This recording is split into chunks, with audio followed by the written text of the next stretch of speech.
So, it's great to have you here in person, and I'd love to talk to you a bit about how you make your investment decisions.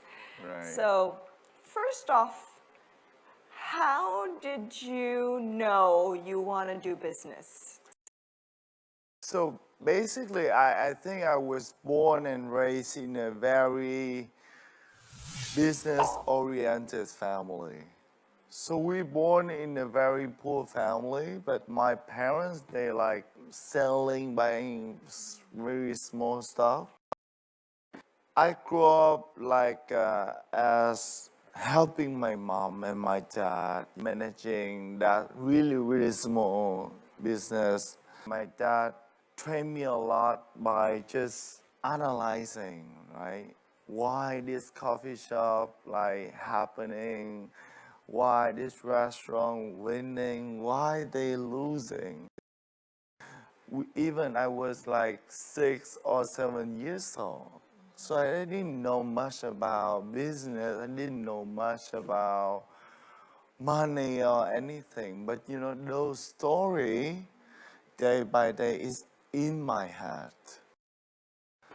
I studied abroad, and then I went back with my first business, my family business. After 4 years of running my family business, I started to create my own, like a career.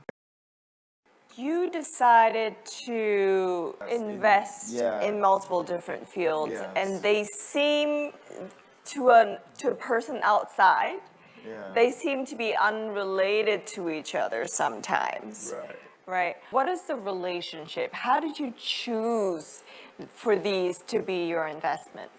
So I think as investor, as startup investor, what I try to create not just a successful startup, but an ecosystem of startup that can be successful. By that ideas and vision, I try myself in the last 5 years to create the ecosystem. So what kind of characteristic that I will invest in startup? I think first,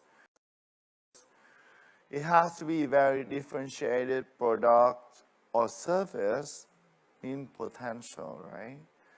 Second, it's all about the team.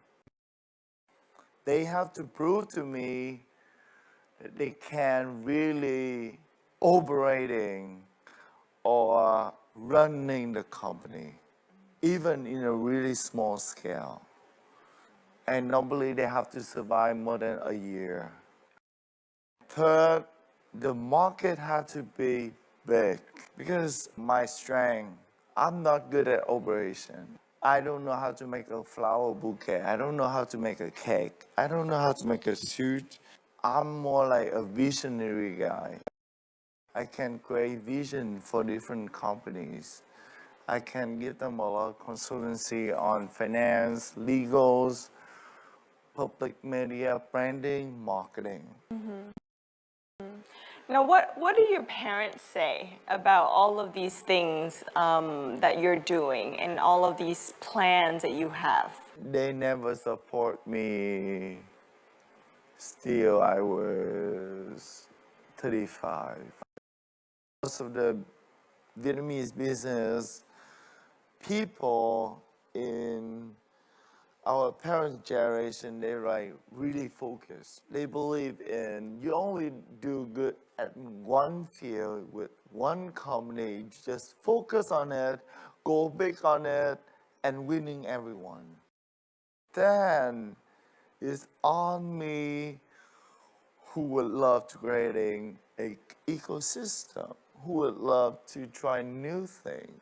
So at the very first hand, they're not supporting. So I think that's a really good sign because now we can start to speak the same voice after many years. Now, there's a couple of, I think there's a lot of young people here in the audience who are interested in business, who are interested in investing. Some of them, they want to create this product. They want to change the world. They want to change how people live, right? But some others, they think it's a good way to make money. What's your comment on that? Is that really a good way to make money? I think every year I meet up with a lot of startups team, right? Most of them, like you said, want to change the world. But I only give them one command on that. Please change your neighborhood first. If you can change your neighbors, if you can make your neighbor buying your product or your service, and then you start talking about changing the world. What do you think are some of the skills that maybe the young business or young entrepreneurs in Vietnam they lack, and that they should develop that as soon as possible? I think first, they have to be consistent. They have to be humble, good listener. They have to read a lot. They have to understand the world. The world today changing like almost every second. You have to be hustle, Keep on going. keep on going. Do you think that it's important for people who want to do business to be able to train and think like a businessman, right? Are all these people fit for business, in your opinion?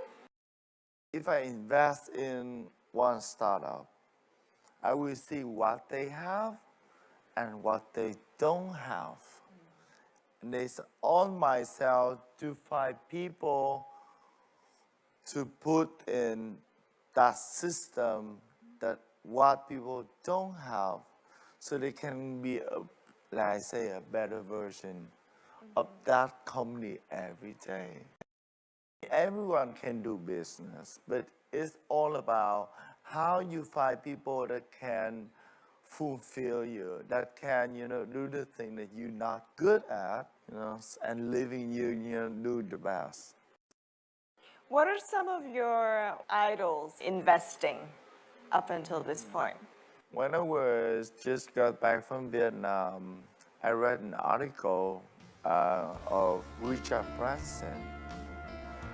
Back then, 16 years ago, he already had 40 companies. And he's like traveling around every week, right? Having a really good life. A few months ago, accidentally, once again, I read an article about Richard Branson. And after 15 years right now, his investment fund handling 3,000 portfolio, meaning 3,000 companies. So after 15 years, I have like 21 companies. I used to think I'm half of the way, but now no.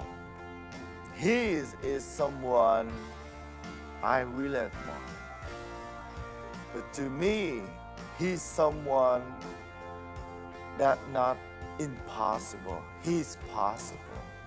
If he can make it that far, we can make it that far. Me and you can make it that far. It's only on us how much effort we put in, how much focus we put in.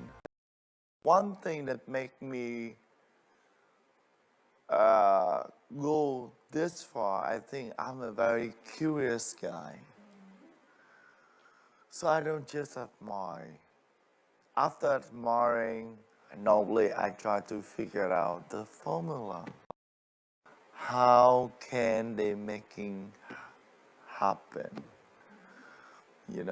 How a billionaire make him become the billionaire? I love to find formulas. I love to analyze people, how they achieve what they achieve.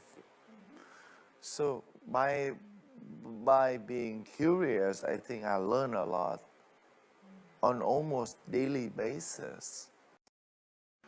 Right. Like today, joining the show, I mean, that's my first experience, speaking on national television in English. It's a challenge to me, but, I take it.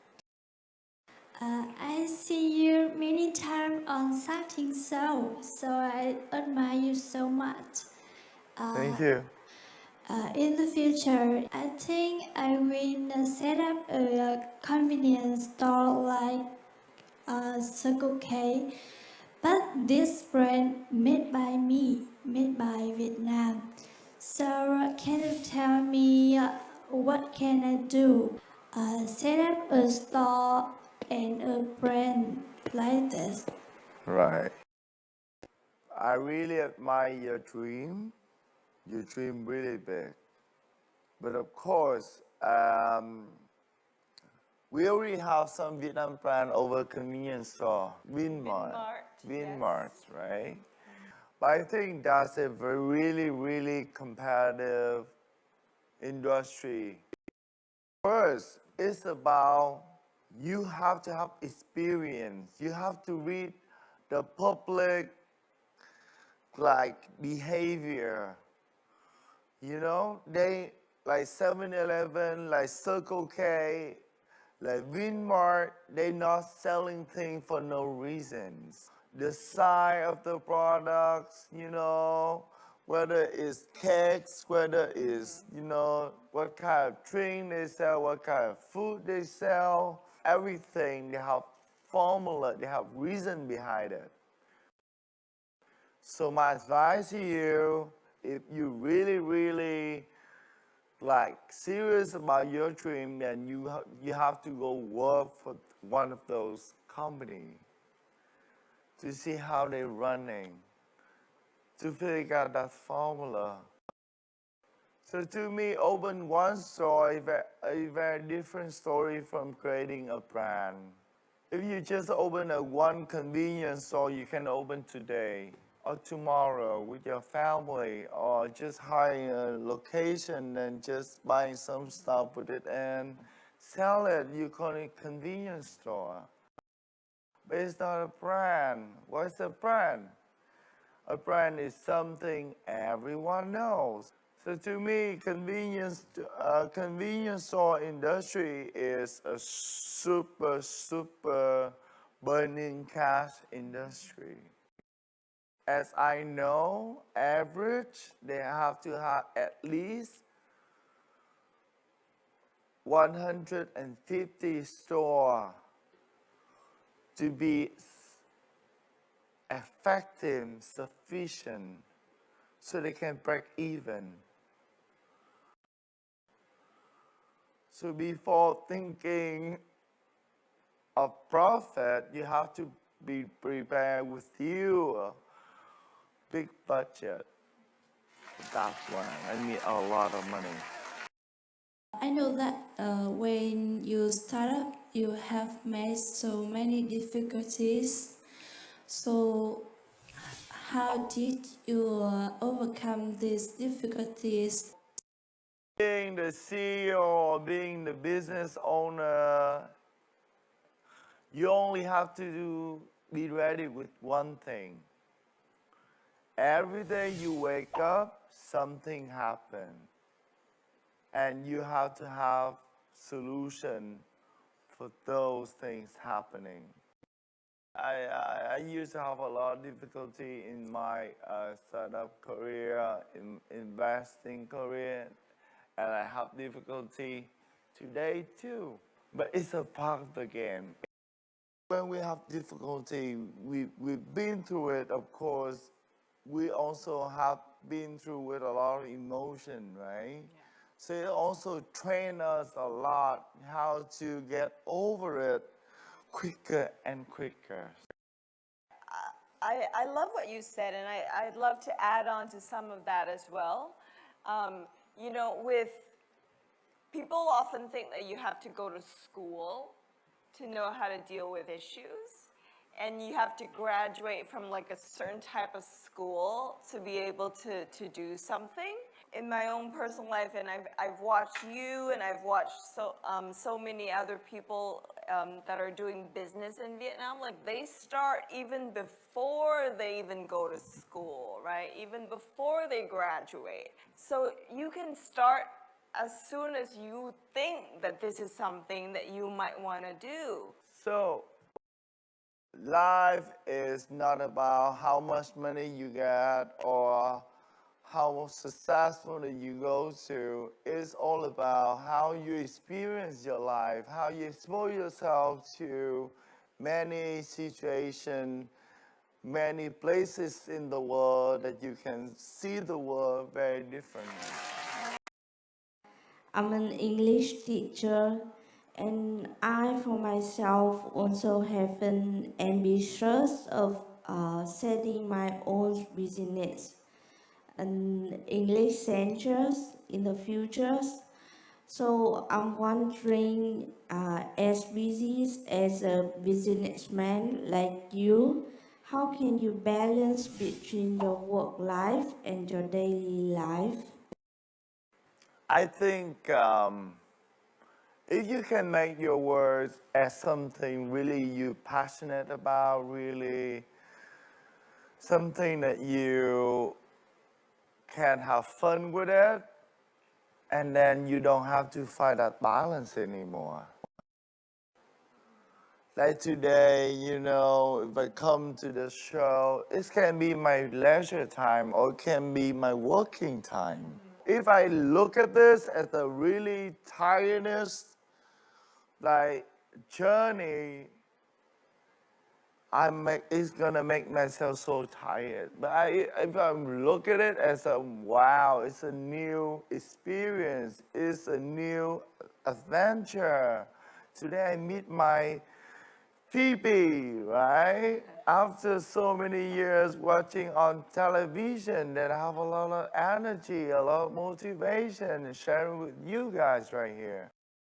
We have difficulty in our life.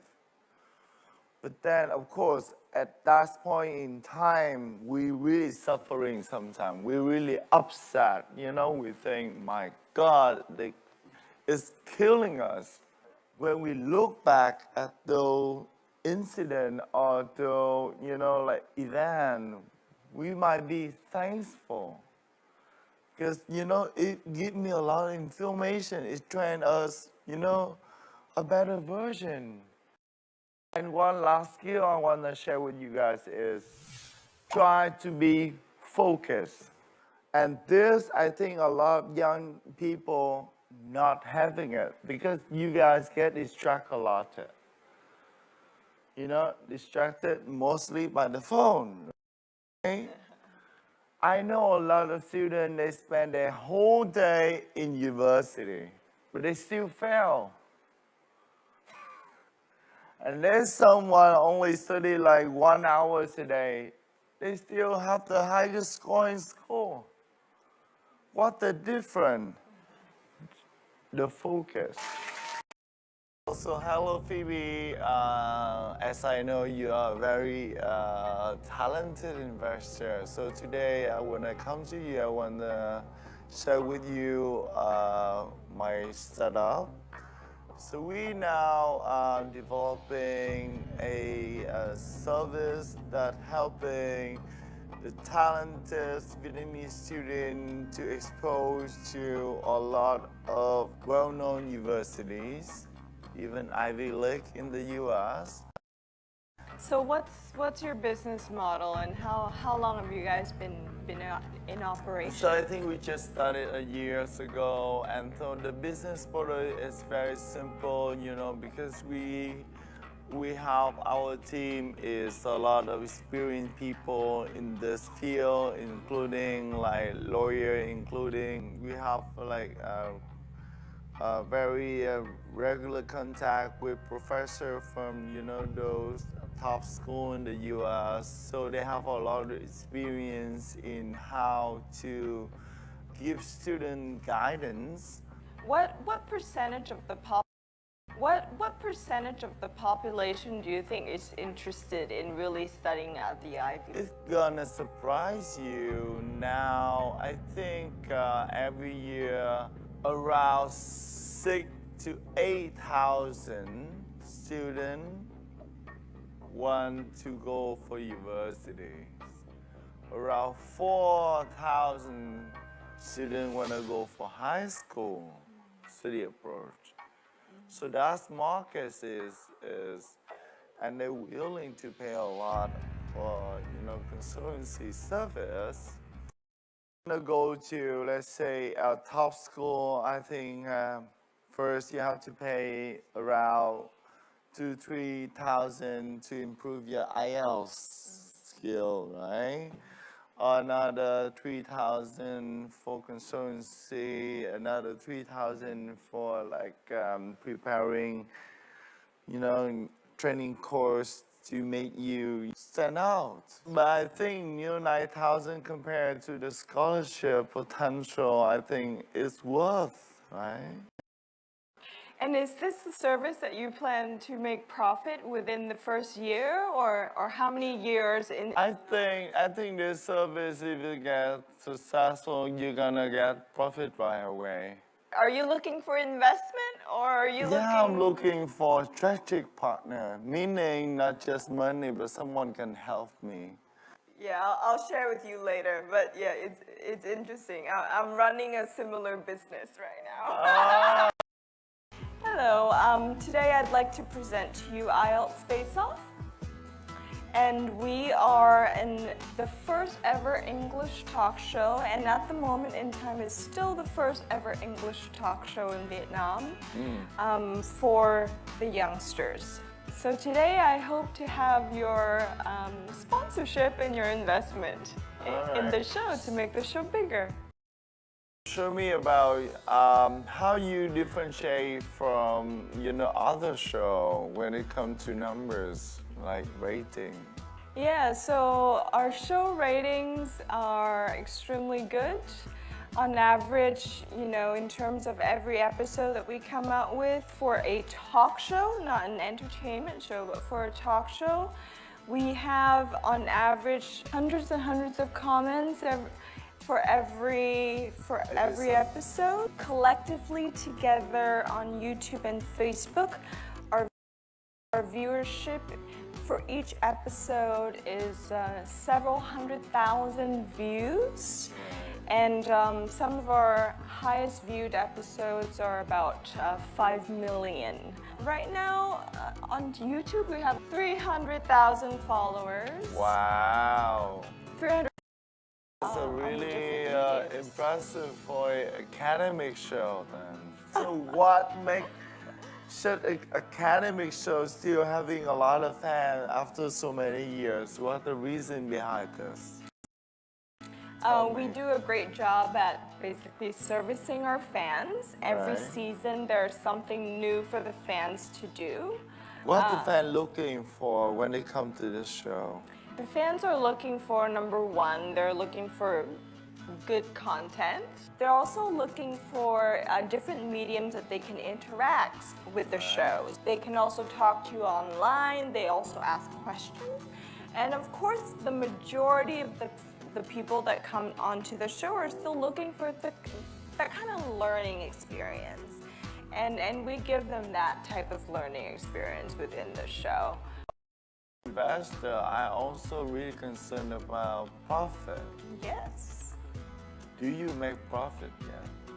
we make a lot of profit. Okay.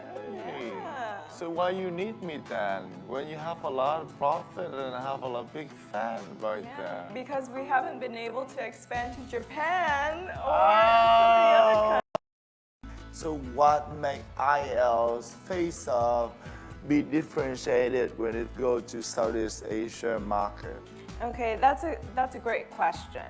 Now, I think the key here is not to bring this show to those countries, but to really have partnerships with people in those countries who will buy the format of a show and create their own that's customized to their market.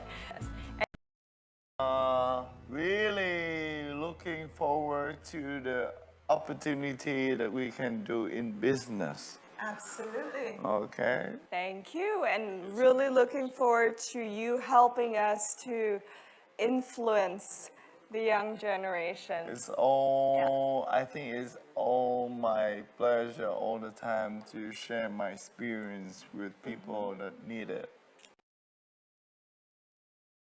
Well, this is our talk, and as promised, we're going to be talking to somebody with a huge entrepreneurial spirit. And of course, Hill-Ling is here with me. So, how does it feel to kind of be in this environment here today? But then when I entered the university, I participated in a lot of extracurricular activities. I found out that I kind of built up the passion to make social impact. But then it came to my realization that of all the social issues right now in Vietnam, they all stem from the people's mindset. And to thoroughly resolve all those issues, you need to make some change on the people's mindset. And the most sustainable way is to make an impact on the children's mindset. And that kind of started an idea that I want to do something that can help, that nurture the positive mindset in the children. And then I also found out that the children, they kind of interact with story every day. I'm still on my way to bring my business to success, but it's not there yet. But still, I still feel happy. I'm still experiencing, and every time I look back, I see myself growing more and more compared to yesterday, and I think that's what makes me really happy. So what do you think are the steps that is needed for a person who wants to be an entrepreneur? What do you think they need to start with? The most important thing is that you need to define the rationality to pursue that. Many people say that you should follow your passion, but what you really should do is to attach it with reasons. So if you are particularly interested in some field, you can go for it, but maybe try to figure out like how that idea can help you generate profit in the long term. And the second thing I think is that you need to find some companions. And finding co-founders is always a really tough nut to crack. It's like kind of like looking for someone to marry, you know, like. Doing a startup also means that you have to be mentally prepared to face a certain level of uncertainty. There's no really framework for a successful business model, and what you can do is just to try a wide range of possibilities. Now, let's say I would love to give him a set of board games that can help him connect with other classmates, because the 10-year-old Ling is also a shut-in kid who just loves to spend time alone, you know, reading and drawing comics and try to avoid like human contact as much as possible. So board game is something really amazing that it has a power of connection. that no matter the difference, no matter the gender, the background, people can all sit together and have fun. Okay, so I think, you're definitely one of the inspirations for the whole young generation, and I love what you're doing. And I also love the authenticity that you gave in this interview. And even though I lost, it's okay, because hopefully I will win in the other games that you're going to create. Find the kind of job that you love to do, you can do well.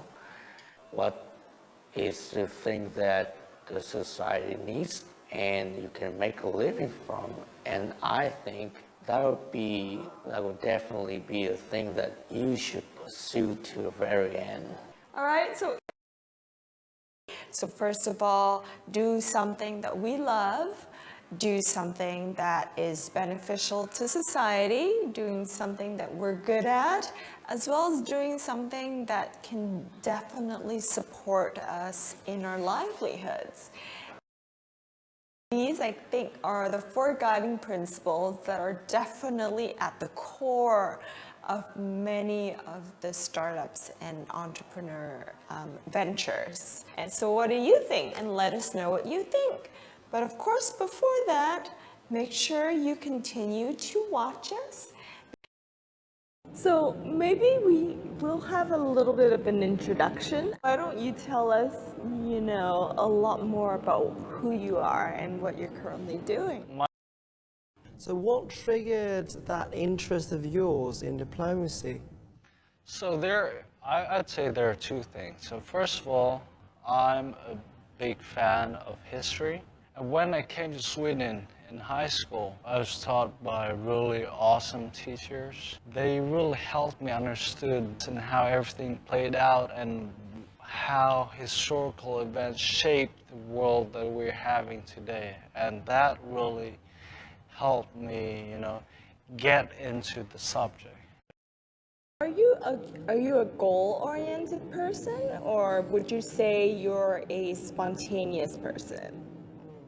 Somewhere in between. I do believe in the necessity of having direction, but it's also necessary to be somewhat flexible with it. Sometimes things just don't go your way, or opportunities present themselves and you have to change your plan and take advantage of those opportunities. What helps you through that sense of disappointment when you receive that rejection letter? Because rejection is something that's so difficult for many people to handle. As you may know, I play table tennis a lot and quite competitively, and losing is part of the game. You're not going to win without losing. Even the #1 champion in the world has some games where he lost. For me, losing it's painful, but then again, I feel that it's such a inevitable part of life, so that I keep that idea in mind. So in the end, it helps me manage the situation a little bit better. For me, the definition of success is seeing an impact. So if I do something and I see it creates a positive change in other people's life, I'm happy. I don't need to have a PhD or master's degree or go to Harvard or anything, although those would be really awesome. So what are some of the biggest challenges in your life? Actually, one of the challenges that I found is that I like to do way too many things, too many interests. That's painful. The bad thing about having the challenge of having a lot of interests is that it drains your power, your energy, and your time. I think you're not the only one having to deal with that, because a lot of young Vietnamese students these days struggle to find what their true interests, what their main focuses in lives are. Many of them just enroll into courses without thinking about why they do it, mostly because they're lost, and mostly because they have way too many things to be interested in without knowing what they should prioritize. One of the big goals I've set for myself over the long term, I think it will take decades, if not, century or more to get to where I want. But I think it's crucial for our society, for people in the same society to communicate with each other effectively, debate important social issues so that we can get a consensus and then move forward. But I look at the way people debate with one another in Vietnam right now, face to face and on Facebook, and I think it's terrible, to be frank. Yes. You know, as a TV host, a TV presenter, I'm the voice of the people, I suppose. So I would also like to bring that voice to the world a bit more, bring Vietnam to the global stage a bit more, give Vietnam more of a voice on the international stage. Basically that's it. That's great. And of course, today I think Zealand also has an amazing thing to bring to our audience. And what is this? What is the ingredient of success? Perseverance and passion. So you endure long hours for what you really care about. That's the way to get success. The reason why it's going to be a little more special than usual is because I'm going to be speaking in English the entire video. Yay! And why did I decide to do that? Well, I guess just because I'm teaching you guys English. So I guess I should really flaunt my English every once in a while. Today's topic is something that I've been seeing a lot on my channel, and that is none other than vocabulary. I've been getting a lot of questions on how to learn vocabulary more effectively, and I didn't really answer any of those questions. I was a little mean. But have you ever wondered why I haven't really shared about that yet? Was it because I want to withhold the secret so that I could be the only one with good vocabulary? Was that the reason why? I mean, maybe. I don't know. But in all seriousness, I feel like there wasn't a good time to talk about vocabulary just yet, because I've been thinking a lot. Every time I get those types of questions about vocabulary, I just thought to myself that what I know right now about learning vocabulary, is it good enough for sharing? I've already mentioned it before. It took me 20 years to learn English well, and at least 10 years to really get a good repertoire of fancy vocabulary. So to me, given the very long amount of time that I had to spend on learning vocabulary, it seems that I didn't really have a good method of learning vocabulary. It seems that I didn't really have a good method of learning vocabulary.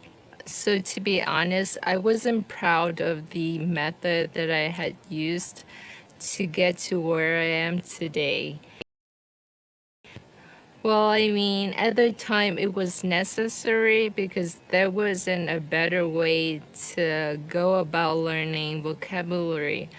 But in this day and age where technologies is like all the rage, all the hype is everywhere in every field, I feel like telling you guys to go cram vocabularies the traditional way is a little wrong.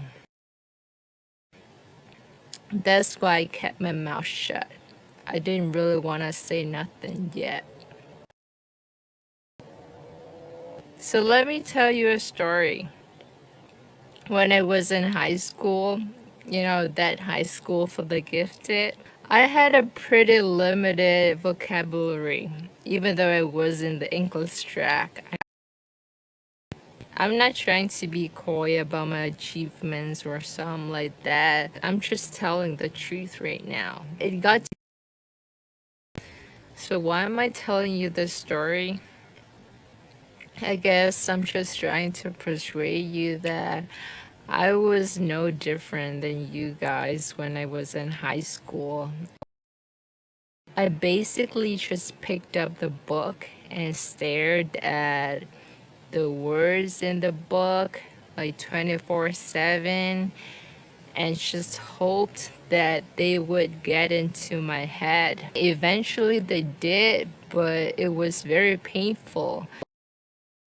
I had to come up with a lot of silly mnemonics to memorize the words, which I wouldn't want to share with anybody because they are too silly.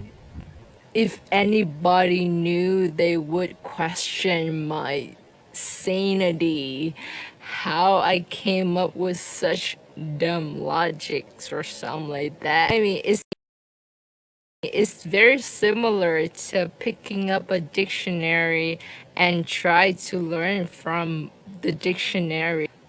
It was inefficient and painful. I didn't really remember a lot of words afterwards. Then I graduated from high school and got into Foreign Trade University. But I didn't really join the university because I thought the program was boring. So I just took a gap year and then just stayed at home and tried to learn more vocabulary to retake the SAT. I still remember the first time I took the SAT, I scored maybe around like 500 or yeah, maybe 500. I don't know how the scale is right now, but at that time it was like 500 out of 800, so I was pretty bad. So during my gap year, I just decided to just stay home and learn more vocabulary to score better in the verbal section of the SAT exam. But at that time, I already realized that the traditional way didn't really work for me. I thought of trying other ways, like writing them down in a notebook or something. But I was too lazy to do that. So no, I didn't want to do that. But I got lucky because at the time I was dating this one guy from the IT class. He was a very good programmer, so he decided to code something up for me. And he coded a flashcard program. But the way I collected the information for each word was that I would include the super detailed definition and then the context in which it was used, different grammatical notes about that word, and also examples to make sure that I understand how to use the word. I gathered that information on each word from the dictionary. So even that process, the gathering process, was very painful, but it had to be done. And I was the one that did it. That was the program that I used to learn vocabulary. Every day I would open up the program and then I would go through the flashcards until I got 100 memorized cards. It didn't mean that I would remember perfectly those 100 flashcards the next day, but by trying to memorize 100 flashcards a day, the words left some impression on me, and then the next time I see them, I would have the confidence that I had seen those words before, and I wouldn't feel so intimidated by the words. And I guess I could become more comfortable in guessing the meanings in the context. So that's the point of cramming a lot of vocabulary instead of focusing on maybe 10 or 20 words a day. Even with 10 or 20 words a day, you would still forget them. So why not just cram like 100, 200 per day and forget them also, but you get to see more words. And then if you guys really want to go through that painful process that I had to go through in high school, I guess you could use something else. You don't have to use what my ex-boyfriend created for me. You could use something like Anki. Is a flashcard program. I think it's free for desktop and Android. I don't think it's free for iPhone. Or if you don't want to use Anki, I guess you could use other websites like what is it? Like Quizlet or My Flashcard or something. Yeah, I mean, you could just Google them. They'll show up. But if I really have to suggest one program, I guess I would suggest that you should go for Anki. And I'll just be frank with you. The hard part is not going to be finding a program to learn in or memorizing the words. The hard part is actually gathering the actual cards. Like, I guess there are a lot of people that would ask me, why don't I just share the list that I've created so that everybody could use that to learn? Well, first of all, I don't want to. It was personal to me because I had a lot of personal notes in there, and if I shared it with the world, I would have to explain my thought process, and I don't want that. And more importantly, gathering information is actually part of the learning process. If you ditch that part, you ditch half of the learning process. It's not going to be as effective. I know that it's going to be painful in the beginning when you have to gather information for, say, 1,000 words or up to 4,000 words like I did in the past. Just think about it. If you are the author of your own list, you could decide which thing that benefits you that you want to include in your list, because there are a lot of things in my list that are pretty advanced and I don't think it's for everyone. And that means that you already memorized like 50% of the cards, and later on when you see them again on the flashcard program, you could go through those cards pretty quickly just because you already seen them before. I guess what I'm trying to say is that if you want to hop on the advanced user wagon, you have to do the work. You have to get your hands dirty. Then again, I still have to stress that that method is very traditional and it's very painful to go through. So honestly, I don't think it's for everyone. My ultimate dream is to become a polyglot. That means I have a pretty burning passion for languages. That's why I was able to go through it without giving up in the middle.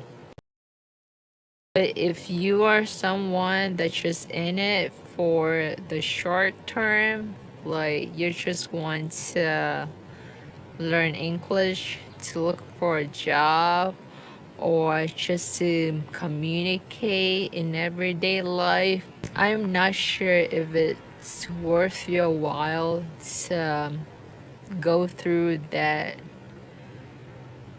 excruciating process. But if you want to do it, you can always do it. It just takes a lot of drive to get to the end, and there's a high chance that you'll give up in the middle just because you don't have the passion for languages. So I'm the type that doesn't want to force my opinions on other people. If you want to listen, then listen. If not, then just go.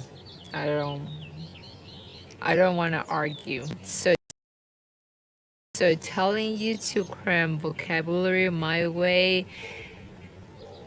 is a little hard for me because I feel like if you decide to do it, I have to take responsibility for you, which I really don't want to because you're also an adult and I have my life to live as well. I'm still a busybody.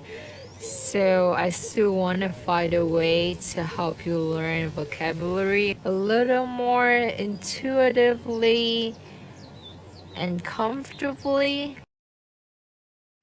That's why I've been trying to build my own website to share my knowledge with you guys, especially the things that would be hard for you to find the meanings on your own. I don't believe in forcing you guys to learn everything from English to Vietnamese because English is not your first language. It doesn't register in your head the way Vietnamese does.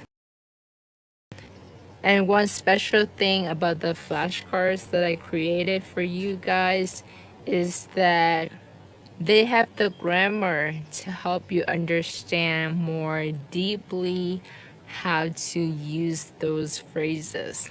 And I think that I did a pretty good job in making sure that the two phrases in two languages have very close. Honestly, that's my main goal. Having a YouTube channel is just to promote my website because I honestly want to create a playground for other people to go in and learn very cool, very hip phrases that are actually used in everyday life. Well, I guess a lot of people could think that why don't they just go on the English websites and then try to learn the phrases instead of waiting for me to create the flashcards for them.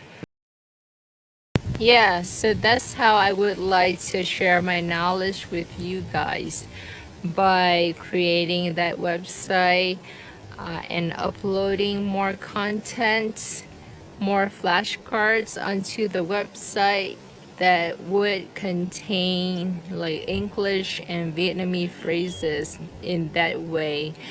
I think that would be more intuitive and it would allow people at the intermediate level to understand and absorb phrases from a higher, more advanced level as well. Because I've already done the hard work of collecting the information and explaining it in a way that you guys could understand. So basically, to sum up, you have two ways of learning vocabulary. The first way is to cram vocabulary painfully, like I did 10 years ago. And the second way is to cut away from me to be done with the website and I'll start uploading the flashcards again. I guess there's a third way as well. That is trying to combine the two ways. So, it's great to have you